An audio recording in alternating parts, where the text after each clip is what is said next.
balada Terbunuhnya Atmokarpo, karya Rendra. Dengan kuku-kuku besi, kuda menebah perut bumi. Bulan berkhianat, gosok-gosokkan tubuhnya di pucuk-pucuk bara. Mengepit kuat-kuat lutut penunggang perampok yang diburu. Surai bau keringat basah, jenawi pun telanjang. Segenap warga desa mengepung hutan itu. Dalam satu pusaran pulang balik Atmokarpo, mengutuki bulan betina dan nasibnya yang malang. Berpancaran bunga api, anak panah di bau kiri. Satu demi satu yang maju tersadap darahnya. Penunggang baja dan kuda mengangkat kaki muka. Nyawamu barang pasar, hai orang-orang bebal. Tombakmu pucuk daun, dan matiku jauh orang bapa. Majulah Joko Pandan, di mana ia? Majulah ia, kena padanya seorang kukandung dosa. Anak parah 4 arah dan musuh 3 sila. Atmokarpo masih tegak, luka 7 liang. Joko Pandan, di mana ia?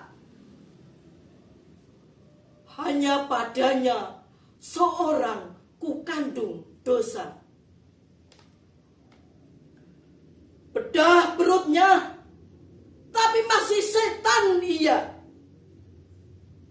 Menggertak kuda di tiap ayun penungging kepala. Joko Pandan, di mana ia? Hanya padanya seorang kukandung dosa. Berberita ringgit kuda, muncullah Joko Pandan. Segala menyibak bagi derapnya kuda hitam. Ridla dada bagi derunya dendam yang tiba. Pada langkah pertama, keduanya sama baja. Pada langkah ketiga, rubuhlah Atmokarpo.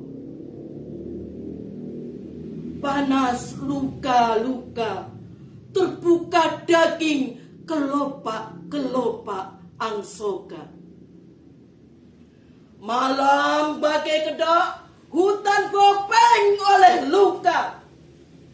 Pesta bulan, sorak-sorai, anggur darah. Joko Pandan menegak, menjilat darah di pedang. Ia telah membunuh bapaknya. Terima kasih. Demikian teman-teman, sebuah puisi yang berjudul Balada Terbunuhnya Atmokarpo, karya W.S. Rendra. Teman-teman, pada tahun 1982, ketika itu saya duduk di bangku kelas 2 SMP Negeri 1 Wirosari. Di bawah bimbingan Bapak Buanggono Yudo, beliau selaku kepala sekolah pada saat itu membimbing saya dalam hal baca puisi Dan itu merupakan cikal bakal kesukaan saya membaca puisi. Dan pada tahun yang sama, bersama guru bahasa Indonesia saya, waktu itu Bapak Sudarto SPD, yang sekarang ini beliau menjadi guru bahasa Indonesia di SMP Negeri 2 Juwana Kabupaten Pati, mendampingi saya mengikuti kegiatan Saresian bersama taiternya Rendra. Waktu itu berada di kota Solo. Itu adalah merupakan hal yang sangat menggembirakan saya. Pada usia remaja itu menumbuhkan rasa kecintaan terhadap membaca puisi. Berkaitan dengan itu, teman-teman, di sini saya akan mencoba membawakan analisis puisi W.S. Rendra yang berjudul Balada Terbunuhnya Atmokarpo. Teman-teman, puisi ini merupakan gambaran kehidupan yang penuh drama, menguras emosi dengan mengungkap ketidakadilan, pengkhianatan, dendam yang membara, serta perjuangan dan pengorbanan.